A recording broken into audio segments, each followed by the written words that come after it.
안녕하세요. 오늘의 데일리 뉴스레터에 오신 것을 환영합니다. 그동안 프랑스의 자주포 세자르를 도입할 가능성이 높아 보였던 루마니아가 한화의 자주포 K9 썬더를 구매하겠다고 밝히자 글로벌 방산 시장은 다시 한번 한국의 명품 자주포 K9에 주목하고 있습니다. 그런데 루마니아는 왜 갑자기 프랑스의 세자르가 아니라 한화의 K9 썬더를 구매하겠다고 급선회한 것일까요?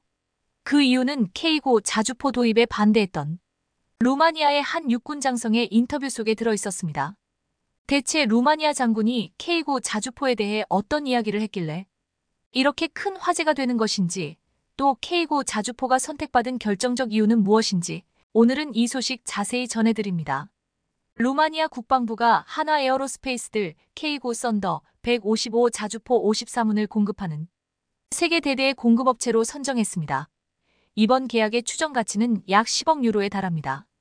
루마니아는 한화와 K9 썬더 곡사포 부품 생산 협의를 진행 중이며 한국 방산기업 풍산과도 화약 생산을 논의하고 있는 중인데요. 아울러 루마니아 국방부는 한화, 풍산과 기술 이전 및 국산화를 통한 공동개발 솔루션을 진행할 예정입니다. 루마니아의 궤도형 자주포 도입 사업은 애초에 터키의 T155, 독일의 PGH-2000, 그리고 한국의 K9 썬더 등 세 가지 설계가 최종 단계까지 경합했는데 수주전의 승자는 결국 한국이었습니다. 루마니아는 18연계 이상의 총 3개 편대를 확보할 계획입니다. 또한 포병 탄약 및 27개의 예비 총열의 총 금액은 약 8억 5천만 유로에 달하는 것으로 알려졌습니다. K9 썬더는 삼성테크원이 국군을 위해 설계한 한국형 자주포인데요. 승무원은 지휘관, 포수 등 5명으로 구성되고 주무장은 회전포탑에 장착된 52구경 포신을 갖춘 155 곡사포입니다. 하단 가스 발생기가 있는 발사체를 사용할 경우 범위는 40km인 반면 특수 탄약을 사용할 경우 이 값은 50km를 초과할 수 있습니다. 출력 1.0마력, 최대 속도 67km/시, 주행 가능 거리 480km를 제공합니다. 사실 루마니아 자주포 도입 사업의 최종 승자가 한국이 되리란 것은 2024년 1월 27일 루마니아의 군사 전문지 디펜스 루마니아의 기사에서 예측되었습니다. 당시 디펜스 루마니아는 왕을 경배하라. 자주포 입찰에서 한국의 K9 썬더 자주포를 최종 선택한 루마니아라는 기사에서 독일 PGH-2000은 어쩌다 이렇게 되었을까? 라고 탄식하며 한국 자주포 K9 썬더를 왕이라 칭하며 감탄했습니다. 그때 이미 많은 사람들은 루마니아가 한국산 자주포들 선택하리라는 것을 눈치챌 수 있었습니다. 그리고 한 달 뒤 예상은 현실이 되었습니다. 얼마 전 루마니아 군사 전문지는 프랑스가 강력하게 밀고 있는 차륜형 자주포 세자르가 왜 한국의 궤도형 자주포인 K9 썬더의 벽을 넘지 못했는지를 자세히 분석했는데요. 그 해답은 러시아 우크라이나 전쟁과 최근 이스라엘 하마스 간 전쟁에서 찾을 수 있습니다. 그동안 미국, 독일, 프랑스를 비롯한 전통적 군사 강국들은 차륜형 자주포를 중점적으로 개발했습니다. 그런데 2023년 들어 우크라이나 전선과 이스라엘에서 벌어지고 있는 전쟁의 양상을 보면 차륜형 자주포가 들렸다는 것을 보여주고 있었습니다. 전통적으로 미국과 프랑스 등은 훨씬 가벼워 운반도 편리하고 수송기로도 쉽게 공수할 수 있는 차륜형 자주포를 선호했습니다. 이제 본격적인 전쟁보다는 테러 단체를 상대해야 하는 국지전이 많아질 것으로 예상했기 때문입니다. 그래서 미국은 항공기로 공수할 때 무겁지 않고 손쉽게 수송할 수 있는 전투자산을 개발하듯 파괴력을 높일 수 있는 방안에만 골몰했습니다. 그래서 나온 게 경전차 M10 부커 나 다연장 로켓 하이마스였습니다. 이런 무기들은 수송기에 싣고 운반하는데 편리했기 때문입니다. 그런데 러시아 우크라이나 전선에서 보니 여러 지형에서 효과적으로 대응하고 군사작전에서 우위를 차지하는데 혁혁한 공을 세우는 것은 궤도형 자주포였습니다. 주력 전차와 보병 전투 장갑차에서도 마찬가지였습니다.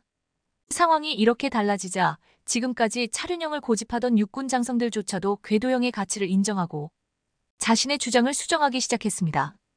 대표적인 인물이 바로 남동 다국적 여단의 사령관을 역임했고 루마니아 예비역 장교 협회 협회장을 맡고 있는 버질 발라시아누 전 육군 장군입니다. 발라시아누 역시 차륜형 자주포에 미래가 달려있다고 생각했던 군인이었습니다. 그래서 당연히 차륜형인 프랑스의 세자르를 도입해야 한다고 생각했습니다. 심지어 그는 박사학위 논문에서 바퀴 달린 장갑차와 자주포가 주요한 전투수단이 될 것이라고 밝혔지만 2023년 이후 우크라이나 전쟁에서 벌어진 전쟁의 양상을 보면서 자신이 잘못 판단했음을 깨달았다고 합니다. 자신의 예상과 달리 우크라이나 전선에서는 궤도 차량의 중요성이 날로 확대되고 있었기 때문입니다. 그러자 결국 산전수전 다 겪은 말라시아노 장군은 인터뷰에서 차륜형 장갑차를 주장했던 자신의 주장이 잘못된 것이었음을 인정하고 이렇게 수정했습니다. 우크라이나 전선에서 궤도형 장갑차의 위력을 보았다. 앞으로 기갑여 단이라면 보병 전투 장갑차와 자주포 등 모든 차량은 궤도형이어야 한다. 루마니아 전직 장성의 이 같은 평가는 그 어떤 것보다 K9 자주포 갖고 있는 강력한 장점을 인정하는 것이었습니다. 그런데 이미 눈치 빠른 나라들은 궤도형 자주포의 지형적 이점을 알고 있었고 K9 자주포를 앞다퉈 구매 중입니다. 폴란드, 노르웨이, 에스토니아, 핀란드, 호주 등 전 세계 9개국이 K9 자주포를 선택했습니다. 앞으로도 폴란드, 호주 그리고 이집트에 추가로 700문의 K9 자주포가 인도될 전망입니다. 이스라엘 하마스 전쟁에서도 헤즈볼라의 활동이 활발한 접경 지역과 가자 지구에서 이스라엘 방위군이 M109A5를 장착한 궤도형 자주포를 운행하는 모습을 자주 볼 수 있었습니다. 동시에 이스라엘 방위군은 레바논 접경에도 M109A5 궤도형 자주포를 배치했습니다. 그런데 여기에서 더 주목할 것은 루마니아가 관심을 갖고 있는 한국산 무기가 K9 썬더 하나에 그치지 않고 있다는 점입니다. 지난 2월 초 디펜스 루마니아는 K9 자주포 썬더 이외에도 또 다른 한국 무기를 바로 하나 에어로스페이스의 AS-21 레드백 장갑차였습니다. 올해 2월 27일 디펜스 루마니아는 보병 전투 장갑차 수주에 최첨단 보호 시스템과 센서를 장착한 한국의 AS-21 레드백 장갑차를 제안해 놓은 상태라고 보도해 또 하나의 수출을 기대해봐도 좋을 듯합니다. 루마니아로의 수출 대수는 54대로 큰 규모는 아니지만 이것이 의미 있는 이유는 루마니아 중보병 장갑차 사업에 하나 에어로스페이스의 레드백이 또 한 번 도전 중에 있기 때문입니다. 호주 장갑차 사업에서 독일의 링스 장갑차와 경쟁하다가 결국 하나의 승리로 돌아갔던 것처럼 이번 루마니아 장갑차 사업에서도 레드백이 승리하기를 기대해봅니다. 실제로 K9 성능에 대해서는 이미 실사격을 해본 북유럽에서 탄성이 나오고 있는 실정입니다. 2016년 노르웨이는 독일과 프랑스의 자주포를 후보에 올려놓고 저울질하던 중 스웨덴에서 진행된 K9 자주포 시험평가에 옵저버 자격으로 참관했는데 이때 K9 자주포의 성능을 보고 일말의 망설임도 없이 K9 비다르, 즉 K9 자주포의 노르웨이 버전을 도입하게 됩니다. 한국은 노르웨이의 요구 조건에 맞춰 K9 비다르의 노르웨이 포병 사격 통제 장치인 ODIN을 탑재하고 직사 사격에 필요한 각종 장비를 추가했습니다. 그 덕분에 노르웨이는 우크라이나 전쟁이 발발하자 기존에 운용하던 M109를 거리낌 없이 우크라이나에 주고 자신들은 K9 자주포를 배치할 수 있었던 것입니다. 노르웨이 포병은 K9 자주포를 직접 운용해보고 이렇게 말했습니다. K9가 기존에 운용하던 M109의 가장 큰 차이점은 K9는 기본기가 좋다는 점이다. 바로 포병의 처음과 끝, 슈트 언드 스쿠트 능력, 즉 4호 이속이 뛰어나다. K9는 사격 접수 명령 이후 30초 이내에 초탄 발사가 가능하고 기동 중에도 1분 이내에 발사가 가능하다. 더구나 K9A1 기준으로는 분당 6에서 8발을 발사할 수 있습니다. 이를 감안하면 기동 중에도 2분 만에 8발의 포탄을 쏟아붓고 즉시 그 자리를 이탈할 수 있습니다. 이처럼 정광석화와 같은 빠른 기동력은 전 세계 155 중형 자주포 시장에서 경쟁하는 16종 중의 자주포 중에서 이 정도의 빠른 초탄 발사 능력을 가진 건 한국의 K9과 독일 PGH-2000뿐입니다. 게다가 폴란드에서 또다시 좋은 소식이 전해졌습니다. 폴란드의 정권이 바뀌었지만 그럼에도 새 정권도 하나로부터 도입하기로 했던 K9 자주포를 추가로 구매하겠다는 소식이 전해진 겁니다. 따라서 하나의 수출 규모는 원래 10조 규모였는데 기존보다 2배가량 커져 18조 규모로 확대할 가능성까지 높아졌습니다. 현재 폴란드는 한국에서 구매한 K9 자주포 62문을 신속히 배치해 활발히 운용 중입니다. 이 과정에서 루마니아와 불가리아 등 주변국들이 관계자들을 폴란드에 파견해 K9 자주포에 대해 알아보면서 더욱 더 신뢰를 갖게 된 것입니다. 여기에 유럽으로의 방산 수출을 확대하고자 기존 자본금 규제를 해소하는 수출입은행법 개정안이 통과됨에 따라 이제 자본금 한도가 최대 35조 원까지 늘어나게 되어 유럽으로의 방산 수출은 더욱 확대될 전망입니다. 만일 정권이 바뀌었어도 폴란드가 한화와 추가 계약을 성사시켜 18조 규모의 수출이 이뤄진다면 그야말로 한화 에어로스페이스는 잭팟을 터뜨리게 될 것입니다. 글로벌 자주포 시장에서 고공행진을 하고 있는 K9 자주포의 기세가 매섭습니다. 뛰어난 기동성과 화력으로 무장한 K9 자주포는 이미 전 세계적으로 지상군의 전력상 우위를 보장하는 강력한 무기로 평가받고 있는데요. 심지어 자주포 종주국인 영국을 뛰어넘으며 역수출되고 있다는데 K9의 최근 소식에 대해 자세히 알아보겠습니다. 이집트의 K9 자주포 사업이 순항 중인 것으로 보입니다. 이집트가 구매하기로 했던 한화 에어로스페이스의 K9 자주포가 이집트 군 배치 후 처음으로 현지에서 그 모습을 드러낸 건데요. 지난해 K9의 이집트 수출 확정 후 한동안 소식이 없었기에 이번 소식은 K9 사업이 물밑에서 차근차근 잘 진행되고 있었던 사실을 확인시켜줬습니다.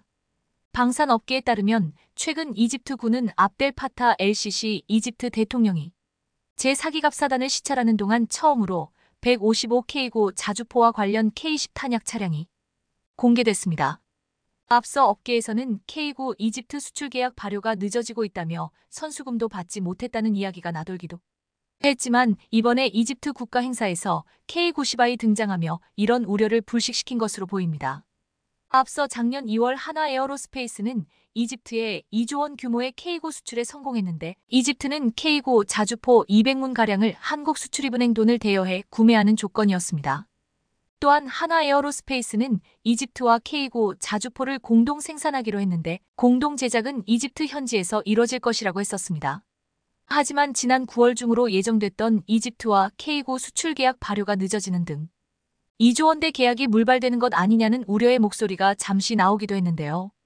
일반적으로 계약이 발효되기 위해선 국가의 기술 수출 승인과 계약 이행 보증이 선행돼야 하는데 수출 승인이 지연됐기 때문입니다.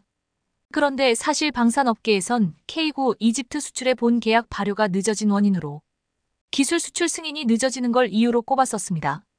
그것도 그럴 것이 K9의 이집트 수출 계약 당시엔 기술 수출협의회를 열어 기술 이전 범위로 승인받는 절차를 생략했기 때문인데 본 계약을 체결하고 나서야 기술 이전이 가능한지 검토하게 된 겁니다.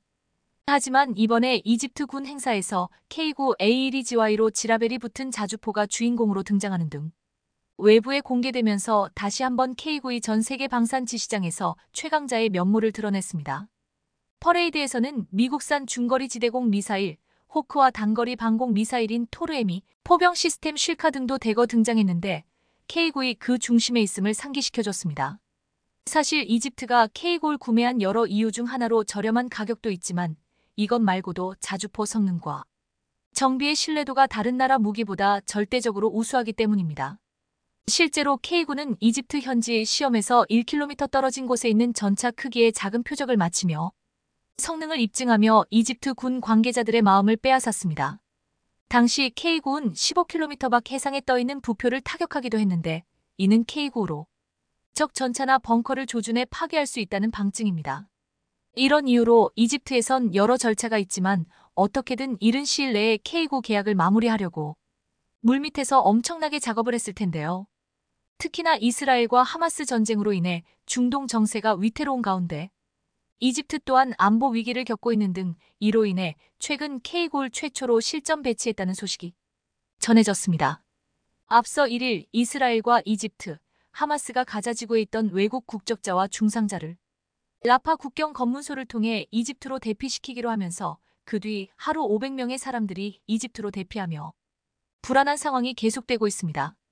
123 이런 가운데 최근 공개된 이스라엘 정보국 문건 중 가자지구 난민 230만 명을 이집트 시나이 반도로 몰아내기 위한 시나리오가 존재했다는 사실이 드러나면서 이집트를 화나게 만들었는데요. 해당 이야기를 전해들은 이집트군은 곧바로 가자지구로 향하는 라파 국경 인근에 탱크와 장갑차 수십 대를 급파하며 대응에 나섰습니다. 군 소식통에 따르면 이번에 K9 자주포 또한 이집트 국경 후방에 실전 배치됐을 것으로 알려졌습니다. 특히나 최근엔 이집트 국경 도시가 확인되지 않은 미사일에 폭격당하며 이로 인해 민간인 부상자까지 발생하는 등 전쟁의 피해가 이집트에 고스란히 번지고 있는 상황입니다. 이런 불안한 정세 속에서 이집트는 역대 최대 규모로 계약한 K9에 더욱더 의지할 수밖에 없는데, 실제로 K9의 기술 이전을 통한 이집트 현지 생산 방식으로 조달될 것으로 보이면서 사업의 착수 시점만 손꼽아 기다리고 있는 상황입니다. 실제로 이집트 현지 방송에서 이번 이집트 군사 퍼레이드 속 등장한 K9의 모습을 강조하면서 불안에 떠는 이집트 국민들의 분위기를 잠재우려는 듯 했습니다. 그것도 그럴 것이 자주포는 지상군의 전력상 우위를 보장하는 가장 강력한 무기로 꼽히는데, K9 자주포 일무는 일반 곡사포보다 3배 이상 강력한 화력을 내뿜을 수 있어 기대감이 상당합니다. 그런데 최근 과거 영국에서 도입한 K9 유기압 현수장치 부품을 한국이 역수출하게 됐다는 엄청난 소식이 전해졌는데요. 유기압 현수장치 종주국으로 알려진 영국에 한국이 관련 기술 개발을 통해 수출을 추진하는 것으로 확인되면서 전 세계 방산업계의 시선이 쏠리고 있습니다. 방산업계에 따르면 얼마 전 방사청은 내부 문건을 통해 자주포형 현수장치 핵심 기술과 부품을 영국에 수출하기 위한 기술 이전 승인 검토 결과 내용을 공개했습니다. 그런데 사실 이는 엄청난 일로, 자주포 강국인 영국으로부터 들여온 기술을 이제는 한국이 더 발전시키고 개량해 종주국을 넘어서는 기술 수준을 보유하고 있다는 뜻이기 때문입니다. 지난 1987년 우리 군이 신형자주포 사업을 구상할 때쯤 당시 영국이 개발 AS-90 자주포가 유기압 현수장치를 적용했었습니다. 당시 우리 군은 AS-92 유기압 현수장치를 적용하면서 스페이드 고정 없이 360도 전 방향으로 사격이 가능하다는 것과 승차감도 좋아졌다는 사실을 알게 됐습니다. 따라서 우리 자주포에도 이를 적용하면 승차감이 좋아 지속적으로 전투 임무를 수행할 수 있을 뿐 아니라 기동 중에도 사격 명령을 받으면 1분 이내에 초탄 발사가 가능할 거라고 판단했습니다. 당시 국내 방산기술 수준이 부족해 영국에서 AS-90 자주포에 적용하고 있는 에어로그사 제품을 도입해 국산화하는 쪽으로 목표를 잡았던 겁니다. 이후 국내 연구진은 엄청난 열정과 각고의 노력 끝에 K9의 현수장치를 국산화하는 데 성공하는 등 심지어 당시 수입된 영국의 것보다 뛰어난 성능을 보유하게 됐습니다. 자주포의 기동성을 개량하기 위해 K9 유기압 현수장치를 도입하기로 한 겁니다. 보통 현수장치는 기본적으로 차량의 바퀴에 붙여 운행 중에 발생하는 충격을 완충하는 것으로, 군용 차량의 경우 험지에서 좀 더 원활하게 기동하기 위한 목적으로 다는 경우가 많은데요. 앞서 말씀드렸던 것처럼 군용 차량의 유기압 현수장치는 기본적으로 전투 피로도를 확 줄일 수 있는 수준 높은 승차감, 무릎 꿇기 기능을 구현하기 위한 것입니다.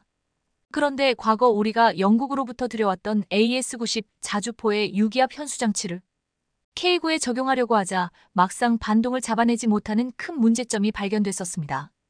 그래서 당시 한국의 기술진들은 반동 제어와 같은 문제점을 개선하기 위해 연구에 들어갔고, 우리나라가 개발한 K9 유기압 현수장치가 영국산 AS-90 유기압 현수장치보다 월등히 뛰어나 주목을 받게 된 겁니다.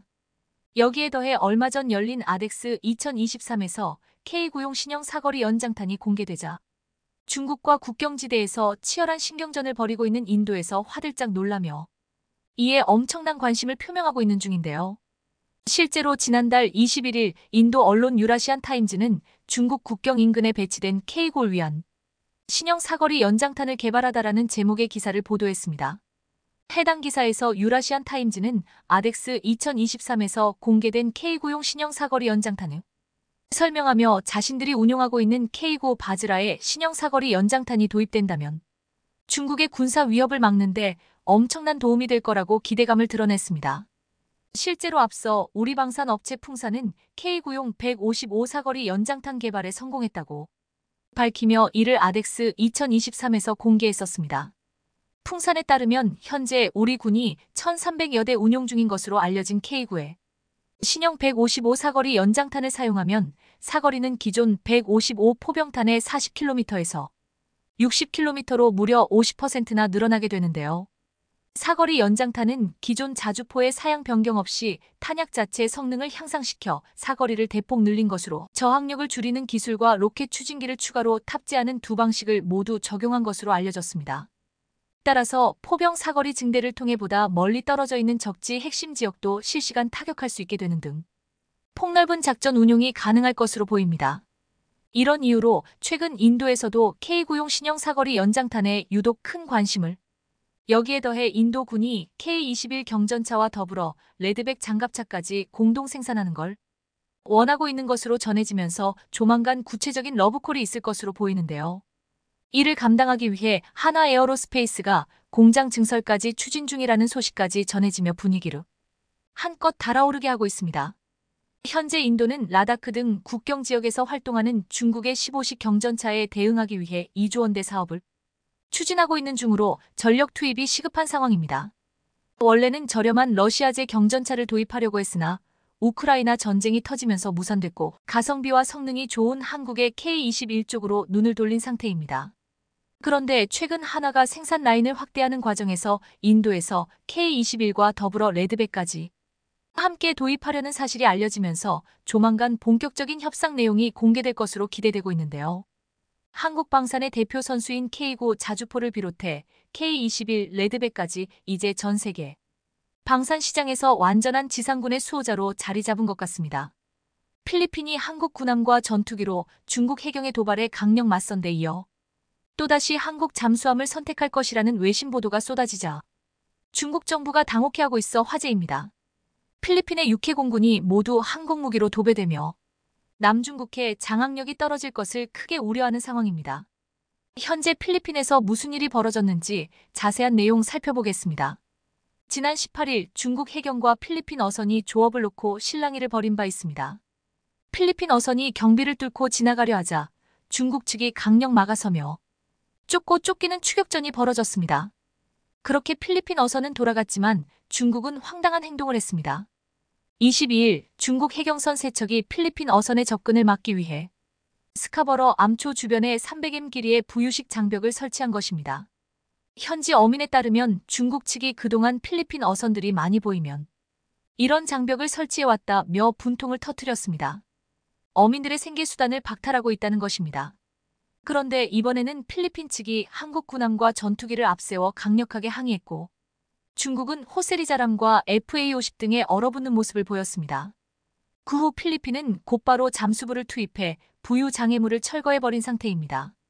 중국은 자신들이 스스로 철거했다고 반박했지만 필리핀이 영상을 공개하자 꼴먹은 벙어리가 됐습니다. 필리핀 현지 방송도 부표 철거 당시 인근에 중국 해안경비대 함정 4척이 있었지만 별로 공격적이지 않았다는 사실을 폭로했습니다. 중국은 지난 10년여간 해양경비대를 재편해왔습니다.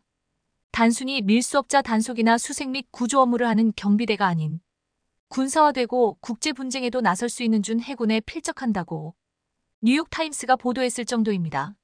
실제로 중국 해양경비대는 다른 나라 선박을 침몰시킬 수 있는 최소 1,000톤 이상의 대형 순찰선을 약 150척 보유하고 있습니다. 일본이 70척, 필리핀 25척, 대만 23척을 보유한 것과 비교해도 그 규모 면에서 큰 차이가 있습니다. 중국 선박 중 상당수는 이전에 해군 초기함으로 사용했던 것들이라 장기간 작전이 가능하며 헬기 운용, 물대포 등을 활용할 수 있습니다. 지난달 5일에는 스프래틀리 군도의 세컨드 토마스 암초 부근에서 중국 해안경비정이 필리핀 군용 물자 보급선을 향해 물대포를 쐈습니다. 현대중공업이 건조한 최신의 호위함 호세리자람이 전기 창정비를 위해 한국에 왔던 시기에 벌어졌던 일입니다. 호세리자람은 2,600톤급으로 유류 수급 없이 최대 8,000km 이상을 항해할 수 있고 76함포와 함대 공미사일, 어뢰 등 다양한 무기체계를 탑재하고 있습니다. 그런데 해당 호위함이 한국에 있는 동안 남중국해 필리핀 인근에서 마음대로 설쳤던 것입니다. 필리핀 해경이 식량과 패군함 보수를 위한 자재를 운송하던 중 중국 측 해경 함정 4척이 다가와 물대포를 사용했습니다. 한국에서 호세리자람의 창정비가 끝나고 필리핀 해역에 다시 투입되기 시작한 후에는 잠잠해졌습니다. 그런데 이번에는 스프래틀리 군도보다 더 북쪽에 있는 스카보로 암초에서 도발을 했던 상황입니다. 이곳 또한 필리핀과 중국이 치열하게 영유권 분쟁을 벌여온 곳으로 필리핀 루손섬에서 240km, 중국 하이난에서는 900km가량이 떨어져 있습니다. 중국은 남중국해에 유자 형태로 구단선을 긋고 약 90% 이상이 자국영해라 주장하고 있으며 스카버러 암초에 대해서도 2012년부터 영유권을 주장해왔습니다. 중국 어선들은 분쟁 지역인 남중국해에서 불법 조업을 하거나 인공섬을 만들기 위해 터를 닦는 과정에서 환경 파괴를 일삼았습니다. 외신들은 2016년부터 중국 어선이 떼지어 정박하며 막대한 양의 인분과 오폐수를 쏟아낸 탓에 생태계가 회복 불능에 가까울 정도로 재앙을 맞았다는 분석을 했습니다. 필리핀은 최근 발표에서 8월에서 9월 사이 중국 선박 총 33척이 인근 암초에 정박하면서 산호초들을 캐냈다는 주장을 했습니다. 이미 많은 증거를 갖고 있다며 네덜란드 중재재판소에 환경소송을 제기하겠다고 밝힌 상태입니다. 또한 남중국해 주둔 병력을 늘리는 방안을 검토 중에 있습니다. 외신들은 한국이 필리핀 해군 현대화에 앞장서고 있다는 점을 부각시켰는데 2028년까지 한국에서 최소 12척의 함정을 도입해 필리핀 해군력이 크게 강해질 것을 기대하고 있습니다. 5월 10일 현대중공업이 건조한 안토니오 루나를 앞세워 아세안 인도 해군 훈련을 성공적으로 마친 바 있는데 적함대 제압 능력뿐 아니라 체프를 통한 뛰어난 미사일 회피 능력을 선보여 극찬을 받기도 했습니다. 필리핀은 중국의 위협에 맞서기 위해 2013년부터 2028년까지 15년에 걸쳐 군 현대화 사업을 진행하고 있습니다. 총 3단계로 나눠 신규 무기를 도입하고 있는데 2단계까지는 작년에 마무리가 됐고 총 42개 프로젝트에 2조 3천억 원가량을 쓴 것으로 나타났습니다. 그리고 올해부터 시작되는 3단계 프로그램도 순조롭게 출발하고 있습니다. 지난해 6월 필리핀 정권이 바뀌면서 사업 유지 여부에 대한 우려가 있었으나 새 정부도 추진 의사를 보이고 있는 중입니다. 현대중공업은 2척의 호위함뿐 아니라 다른 함정들도 수주에 건조 중에 있습니다. 2021년 수주한 배수량 3,200톤급 초계함 2척을 포함해 400톤급 원해 경비함 OPV 6척도 인도를 준비하고 있습니다. 2척의 호위함을 성공적으로 인도하며 기술력과 건조 능력이 검증됐고 확고한 신뢰를 얻어 추가 수주로 이어졌다는 분석입니다. 현대중공업이 해외에서 수주한 함정은 총 14척으로 국내 업체가 해외에서 수주한 함정 23척 중 60%가 넘는 수치입니다. 영국 방산 컨설팅 회사에 따르면 향후 10년간 건조가 예상되는 세계 함정 시장 규모는 약 1,300조 원에 달합니다. 이중자국 군함 건조나 수출이 금지된 국가를 제외하고 우리가 수출할 수 있는 시장 규모는 76조 원 정도로 보고 있습니다. 게다가 이번에는 1조 8천억 규모 필리핀 잠수함 사업에서 하나오션 수주가 임박했다는 보도가 쏟아지고 있습니다. 필리핀은 최근 하나오션이 건조한 장보고 3KSS 3급 잠수함에 관심을 보인 것으로 나타났습니다. 필리핀은 잠수함 2척을 새롭게 도입할 예정으로 이번 프로젝트는 하나오션과 함께 프랑스 방산기업인 나발그룹, 스페인 조선기업인 나반티아의 3파전 양상이 되고 있습니다. 나발그룹과 나반티아는 전 세계 해군에서 운용 중인 스콜펜급 잠수함과 S-80급 잠수함 건조 능력을 각각 보유하고 있습니다. 프랑스와 스페인은 커다란 혜택을 언급하며 수주를 노리고 있습니다. 스페인 나반티아는 현대식 S-80 잠수함 2척 공급을 제안했고 정부가 나서 계약 비용의 100%를 대출해주겠다며 환심을 사고 있습니다. 여기에는 잠수함 훈련과 운영, 유지 관리와 함께 기술 이전이 포함되어 있습니다. 프랑스 나발그룹 또한 스콜펜급 잠수함 2척에 필리핀 해군 훈련 및 작전 기지 수비항의 확장 개발 등을 제안했습니다. 스콜펜급 디젤 전기 잠수함은 현재까지 브라질, 칠레, 인도, 말레이시아 등이 선택해 한국과 치열한 경쟁을 예고하고 있습니다. 하지만 친중 행보를 보이고 있는 프랑스가 수주할 가능성은 낮게 보고 있습니다. 필리핀이 요구하는 잠수함의 구체적인 사양은 확정되지 않았지만 하나오션은 필리핀 측의 요구에 따라 장보 고 33,000톤급 잠수함에서 파생한 2,800톤급 잠수함을 제안한 것으로 확인됐습니다. 리튬이온 배터리 등 최첨단 기술을 탑재해 오랜 시간 잠항이 가능하고 여러 미사일을 장착해 땅과 바다, 하늘 모두에서 활약이 가능합니다. 하나 측은 잠수함 유지보수 같은 통합 군수 지원 협상에서도 상당 부분 진전이 이루어졌다고 밝혔습니다. 전문가들 또한 하나오션 수주 가능성을 높게 보고 있는 상태인데 최신 기술이 다 적용됐기 때문에 성능 면에서 우수하고 가성비에서도 경쟁사보다 우위에 있다는 분석입니다. 지난해부터 필리핀 군과 잠수함 물밑 협상을 진행해 왔는데 당시에는 1,400톤급 잠수함을 소개하기도 했습니다. 이는 인도네시아에 수출했던 잠수함을 바탕으로 국내 장보고 3급 잠수함의 고사양 장비를 반영한 모델입니다. 2019년 인도네시아와 맺은 2차 잠수함 계약 물량을 필리핀에 넘기는 방안도 고려 중이었습니다. 그런데 이번엔 규모를 2배 이상 키워 더 강력한 잠수함 협상이 진행되는 중입니다. 하나오션의 전신인 대우조선해양은 국내에서 가장 많은 22척의 잠수함을 수주한 이력이 있어 높은 기술력을 확보하고 있습니다. 한국 해군에서 발주를 받아 3,000톤급 건조 역량을 확보하기도 했습니다. 이전에는 소형 잠수함인 1,200톤, 1,800톤급만 건조했지만 중형 잠수함 건조 역량까지 갖추게 된 것입니다. 하나오션은 1차 사업 물량으로 3척 중 2척을 수주해 2021에서 2023년에 걸쳐 인도를 완료한 바 있습니다. 나머지 한 척은 현대중공업이 수주해 2021년 진수한 상태입니다. 그리고 2차 사업 물량 중 이미 발주된 2척 또한 모두 하나오션이 수주해 현재 건조 중에 있습니다. 재작년에는 SLBM까지 성공시키며 최강의 위력을 선보였죠. 외신들은 한국이 필리핀에 최신 잠수함을 제공한다는 점을 대서특필했고 중국이 크게 두려워하는 모습을 집중 보도하고 있습니다. 한국이 필리핀에 무료 잠수함을 제공한다는 소문이 돌기도 했지만 외신들은 팩트체크까지 해가며 정식 판매되는 내용이라 전하고 있습니다. 이를 확인한 시진핑 정부도 크게 긴장하고 있습니다. 중국군은 최근 남중국해에서 대잠수함 훈련을 40시간 이상에 걸쳐 실시한 것으로 나타났습니다. 대잠 초계기 10여 대를 동원해 잠수함 수색과 식별, 추적 및 공격, 시뮬레이션 훈련을 펼쳤다는 소식이 외신을 통해 보도되고 있습니다.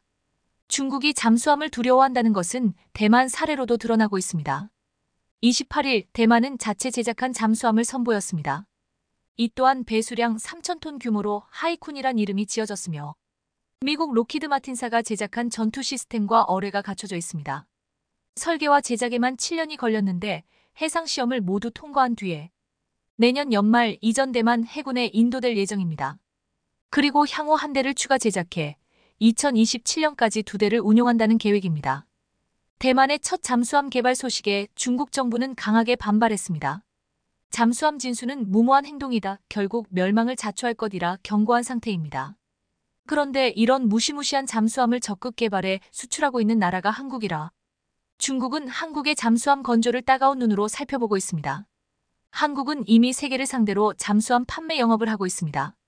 하나 부회장은 최근 폴란드를 찾아 3,000톤급 잠수함 세일즈에 나섰고 장보고 3급 최신형 배치를 제안했습니다. 공기불 요추진 장치와 리튬이온 배터리를 적용해 잠항 시간이 3배 이상 늘어난 하이브리드 디젤 잠수함입니다. 그리고 향후 2에서 3년 새 공식 입찰이 예상되는 캐나다 신형 잠수함 사업도 노리고 있는데 캐나다는 노후화한 2,400톤급 디젤 잠수함 빅토리아급을 대체할 3,000톤급 12척 도입 계획을 세우고 있습니다. 3,000톤급 잠수함은 사양에 따라 최대 2조 원에 이르는 고가 전력입니다. LNG 운반선 한 척 가격이 3,000억 원대 초중반이라는 점을 감안하면 엄청난 고부가 가치 영역인 것입니다. 그런데 필리핀에서 잠수함 수주를 따내면 폴란드와 캐나다 등과도 쉽게 협상이 될 것으로 보고 있습니다. 필리핀은 FA-50 경전투기 수입도 늘리려 하고 있습니다. 2014년 한국에서 이미 FA-50 12대를 구매했으며 2017년 인도 후 성공적으로 전력화를 시켰고 2017년 마라위 전투 당시 큰 활약을 펼쳐 극찬을 받기도 했습니다. 지난해 필리핀 공군 대변인은 FA-50 12대를 추가 검토하고 있으며 다목적 전투기인 KF-21도 고려하고 있다는 언급을 했습니다. 즉 전투기, 호위함, 잠수함 등에서 한국 무기를 지속 확보해 중국의 위협으로부터 당당히 맞서겠다는 것입니다. 필리핀은 한국과 함께 군사 강국으로 거듭나길 바랍니다. 지난 21일 우리 공군의 비상대기실에서는 때 아닌 북한 군용기의 영공 침범을 알리는 신호음이 울렸습니다. 다름 아닌 한미연합연습 을지 자유의 방패 일환으로 이뤄진 방어 제공 훈련을 펼친 것으로 이날 출동한 F-35A, FA-50 등 10여 대의 전투기들은 적기를 격추해 나가며 흡사 실전과 같은 모습을 보였습니다. 우리 군에 따르면 이번 훈련에는 공군 제20 전투비행단 등 8개의 비행부대가 참가해 아군과 적군으로 나뉘어 임무를 수행했으며 다수의 방공관제대대와 미사일 방어대대도 참가했습니다. 특히나 우리 공군 방어 제공 훈련에 동원된 F-35, F-15K 편대와 FA-50의 연합훈련이 완벽히 합을 이뤄 임무를 수행한 모습이 매우 인상적이었다는 평가인데요. 실제로 외신에서도 FA-50과 F-35의 합동훈련 소식에 대해 비중 있게 보도하면서 남다른 관심이 있다는 사실을 드러냈습니다. 유라시안 타임스는 FA-50과 F-35의 불안 핵미사일 위협에 공동 대응하기 위해 한미 합동 군사훈련을 진행했다며 전투 경험이 없음에도 불구하고 FA-50이 합동훈련에 참여한다는 건 뛰어난 성능을 보유하고 있다는 것과 추후 실전에서 사용될 가능성이 매우 높다는 사실을 보여준다고 평가했습니다. 이런 상황에 최근 폴란드에서는 연말까지 FA-50을 추가 도입한다는 소식을 알려오며 폴란드 공군이 보유한 미그-29를 FA-50으로 빠르게 대체할 것임을 알려왔는데요. 실제로 지난 22일 마리우시 부아슈차크 폴란드 국방장관은 자신의 트위터 계정에 폴란드 공군을 위한 FA-50 2대가 바르샤바에 방금 착륙했다며 연말까지 8대의 전투기를 추가로 들여올 것이라고 밝혔습니다. 그는 폴란드 군을 위한 새로운 장비들의 인도 속도가 늦춰지지 않고 있다고 강조했습니다. 이번에 부아슈차크 국방장관이 밝힌 대로라면 폴란드 군은 연말까지 총 12대의 FA-50을 보유하게 될 것으로 보입니다. 이렇게 부아슈차크 국방장관이 FA-50 전력을 미리 자신있게 말할 수 있는 건 한국의 놀라운 생산 속도 때문인데 실제로 한국은 폴란드와 계약했던 방산 무기들을 제때에 납기하면서 두터운 신뢰를 형성했습니다. 폴란드 입장에서는 벨라루스를 통해 러시아가 압박을 가하고 있는 상황에서 한국의 빠른 생산 속도 덕분에 부족한 전력을 언제 보충하고 투입할 수 있을지 미리 계획할 수 있어 무한한 애정을 보내고 있는데요. 실제로 이런 이유로 부아슈차크 국방장관은 FA-50GF의 연내 배치 계획이 차질 없이 진행될 거라고 연신 간주하고 있는 중으로 폴란드 공군에서도 누구보다도 FA-50을 적극 홍보하고 있다고 합니다. 부아슈차크 국방장관은 21일 열린 FA-50 공개 행사에서도 현지 기자들과 만나 FA-50GF 2기를 인수했으며 연말까지 추가로 10기가 도착할 예정이라고 밝혔었습니다. 앞서 KAI와 총 48기의 FA-50 공급 계약을 체결한 쫄란드는 올해 말까지 FA-50GF 12기를 받기로 돼 있었는데 매달 2에서 3대의 FA-50가 폴란드로 향할 거란 이야기입니다. 이에 앞서 KAI는 지난달 FA-50GF 1, 2호기를 출고하고 폴란드 공군에 인도를 완료했는데요. 이렇게 인도된 FA-50은 지난달 마인스크 마조비에츠키 제23 전술 항공기지에서 시험 비행을 진행했으며 폴란드 국군의 날 행사에도 주축으로 참여해 미그-29와 함께 비행하며 성공적으로 신고식을 치렀습니다. 부아슈차크 국방장관은 오매물만 기다렸던 FA-50GF를 인도받고 나서 소련제 항공기보다 몇 배는 더 낫다고 입이 닳도록 칭찬하기에 바빴습니다. 그러면서 그는 폴란드 정부는 기록적인 속도로 소련시대 군용기를 FA-50과 같은 서구 장비로 교체하고 있다며 FA-50의 우수성을 우회적으로 자랑했습니다. 실제로 앞서 개최된 폴란드 국군의 날 행사에서는 미그-29가 떠나고 FA-50이 들어온다는 의미의 비행쇼를 선보이며 전력 교체를 쫄란드 국민들에게 대대적으로 알렸는데요.